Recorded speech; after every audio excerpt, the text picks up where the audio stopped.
Hi guys, welcome back to the channel, FPL Consult here, and today we are going to take a look at my Game Week 29 transfer plan. So I hope you guys are having a good international break so far, but the content is going to pick up now because we are nearing the Game Week 29 deadline, right? The double Game Week 29 that we are all preparing for, right? So hopefully you guys do enjoy this video, and if you do, please give it a like and also subscribe as well if you are new around here.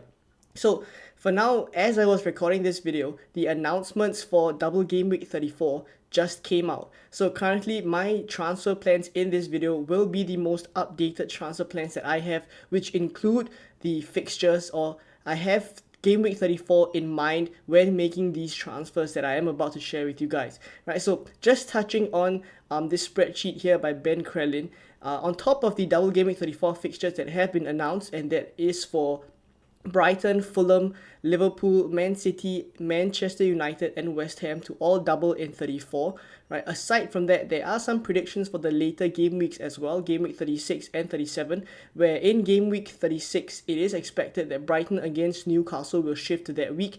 And as for game week 37, there will be other games shifted there as well, namely for Brighton, Chelsea, Manchester United and also Manchester City, right? So this is the landscape for FPL moving forward, and my initial thoughts are, once I've seen these fixtures, right, is that the game week 32 free hit still appeals to me because I do want to keep majority of my Brighton assets where they double in 29 and 34, majority of my Manchester United assets where they double in 29, now Newcastle and Brentford, and then in 30 and 31 they have Everton and Nottingham Forest, which I am likely to keep them for those fixtures as well.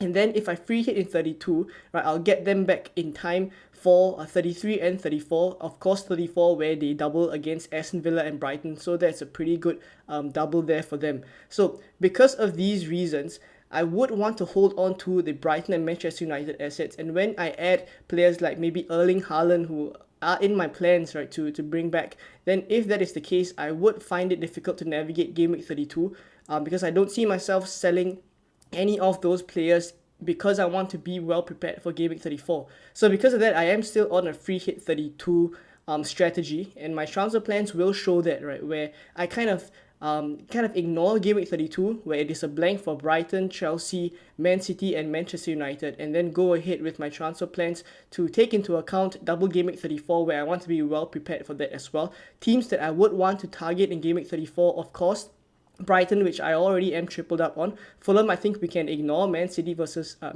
and Liverpool, right? Liverpool is a team that I will want to have some assets from. So my transfers moving forward from after 29 would be to bring in Liverpool assets, especially for the game week 34 double where they have Tottenham and Fulham both at home, right? As well as Man City, where I think I would want to start loading up on them. But before game week 32, I think I would only have Erling Haaland.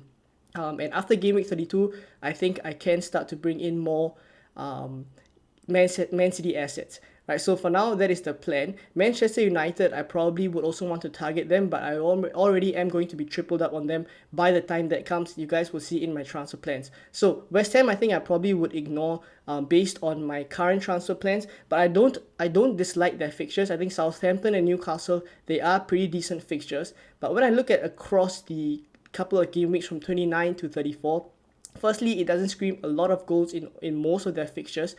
In this particular game week 29 fixture, Southampton and Newcastle are pretty good, but after that, they have Arsenal, they have Liverpool, they also have Man City in their 34 double. So aside from that, I don't think that I would want to target West Ham assets at this point in time. But if you want to go different, I think that is where we can actually try to explore, right? Because they do have that game week 30 fixture against Fulham, and then that game week 32 fixture against Bournemouth. So pretty much that's what I'm thinking about right now. So the strategy for my team is still to free hit in 32 and bench boost in 29. I did consider going for a bench boost in 34 instead, but I think majority of my players, if I bench boost in 34, would be single game week players, as opposed to game week 29 where they would most likely be double game week players, where you guys will see later on as well.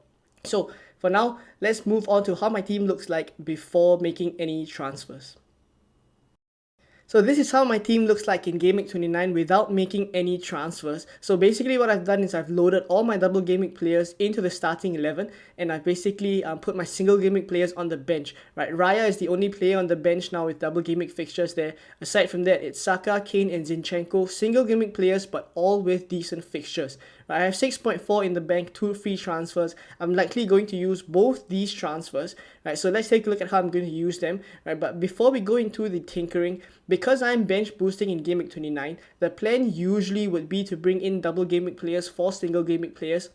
But a decision has to be made here because these single Game Week players, as I mentioned, have very good fixtures. So I'm likely not to sell Kane against Everton away, right? So Saka and Zinchenko are where my transfers are likely to happen, as you guys will see later on when we tinker.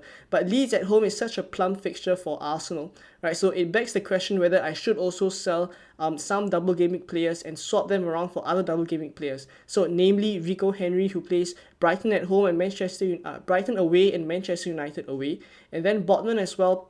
He has Manchester United at home and then West Ham away. So those are where my transfers can come in as well. I think those aren't that great fixtures for Brentford to keep clean sheets. And on top of that, Botman double up on a Newcastle defense at this point in time because the double for Newcastle in Game Week 31 where they were projected to double there because Brighton and Newcastle was projected to move to Game Week 31, right? Was one of the reasons why I have Botman in the team. But for now, because we are in Game Week 29, I think a double up on Newcastle defense isn't ideal anymore. And because their fixtures aren't that great now, Manchester United at home, West Ham away, and on top of that, their 31 double is most likely not going to happen anymore, which begs the question whether I should actually bring Botman out, right, and bring someone in like a Luke Shaw, right? So Chilwell is also someone that I can consider, right? So for now, this is where I am at in terms of my defensive transfers. In midfield, Mitoma and March are definitely players I want to keep, especially for the long term with all the doubles for Brighton coming up. Maddison as well, I got him in early in Game Week 26 because of this double for Leicester, right? Crystal Palace away, Everton at home, pretty good fixtures for him, but he is on 8 yellow cards at this point in time. So one more booking and he will be on a very close suspension tightrope, right? So he has 2 more bookings before he's suspended for 2 games, so I'll keep a lookout for that.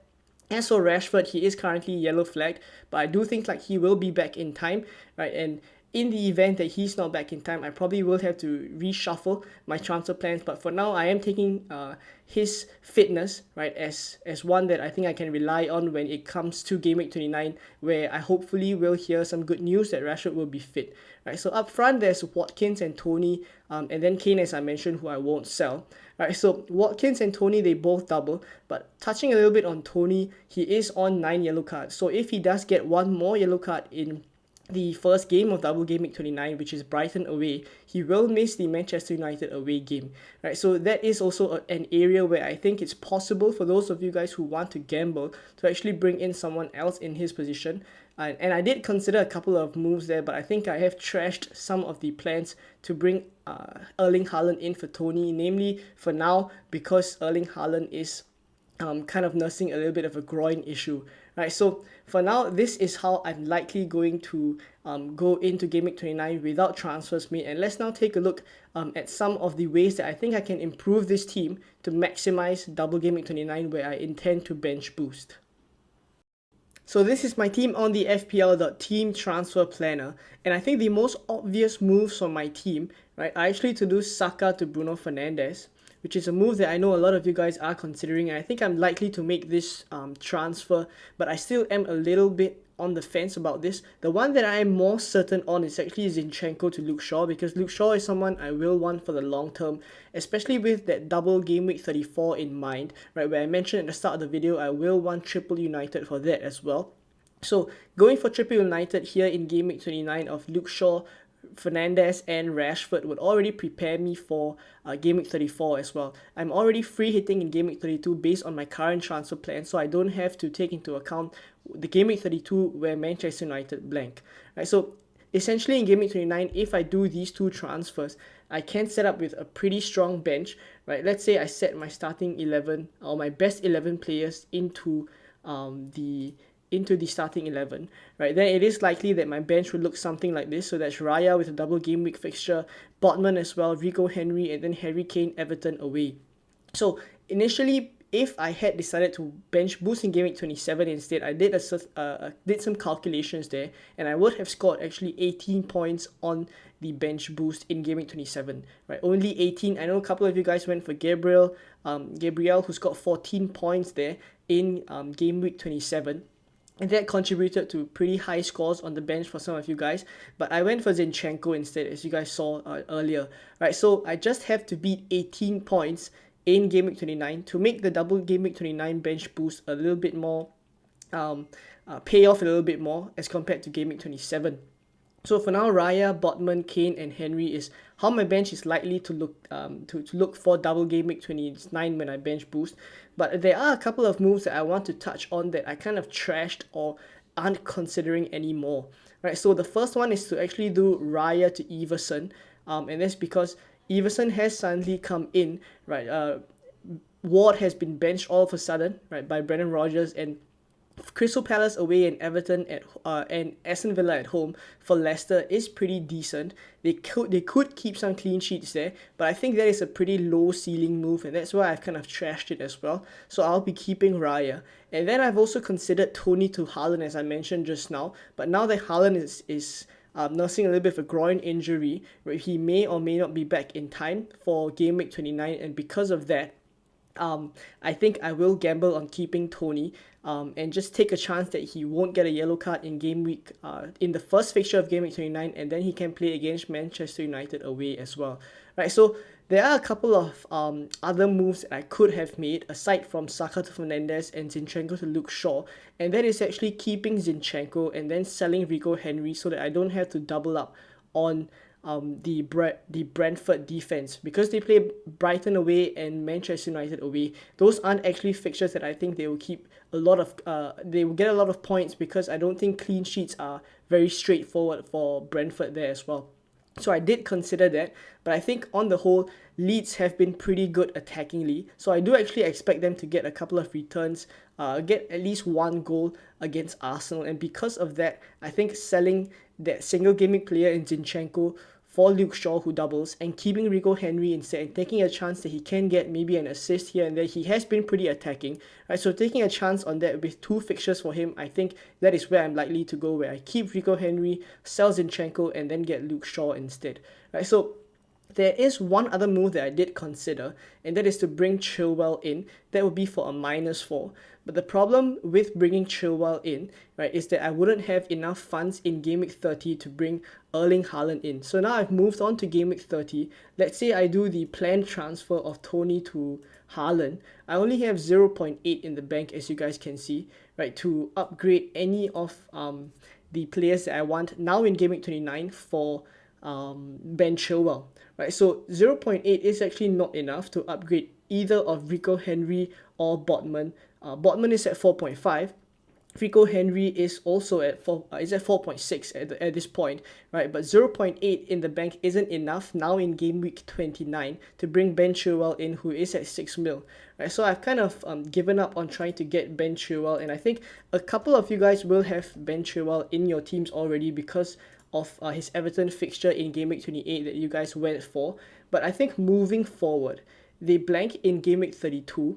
Yes, they have Wolves in game week 30, and they do double Aston Villa, and they do double now in game week 29 where they play Aston Villa and Liverpool. But after that, Wolves away is an okay fixture. After that, I don't think it is that essential for me to get Chilwell all the way until game week 35 actually. So instead of going for Chilwell now, right, I've decided to go for Luke Shaw instead, and then go for Chilwell later on in game week 35, where they play Bournemouth and then Nottingham Forest. But later on as well, it does get a little bit tricky as well. So I will have to consider whether that is a move that I want long term, right? But at least for now, in game week 29, I don't think it is that essential to bring Chilwell in as compared to Luke Shaw, right? That is my thoughts. And at this point in time, I also am very aware that Chilwell is very attacking in terms of attacking threat. He is really up there just behind Trippier for attacking threat. But as a Chelsea fan, I don't think I can count on Chelsea keeping a lot of clean sheets in their games moving forward as well. So at this point in time, going for Luke Shaw, I'll probably either sell Zinchenko. I likely won't sell Botman or Rico Henry, even though I can. Right, I probably would want to bring the doubler in for the single game week player. Then my second transfer of Saka to Bruno Fernandes is one that I will have to think about. I'm likely going to make it, but I still want to see a little bit of how Manchester United play. And I do think, like, at this point in time, Fernandes dropping into that number 8 role, right, may not be as good for his attacking threat, but I still think, like, Eriksen will be back in time. They also have Sabitzer, they have Fred as well. They could play in a formation where Bruno Fernandes is further up and can get more returns as well. So I am actually taking a chance on that happening now in Game Week 29 if I go for him early. Right, because the player that I would be bringing him in for is Saka, who I do think will score quite a lot of points in Game Week 29 against Leeds at home. But for the long term, I think Bruno Fernandes does outscore Saka at this point. So that's why I'm going to probably go for that move. Right, so if I were to bench boost in Game Week 29 with my current transfer plans, this is how the bench would look like, this is how my team would look like. Hopefully you guys enjoyed this video, and if you did, please give it a like and also subscribe as well if you are new around here, and I will be back for more Game Week 29 content very soon. Bye bye.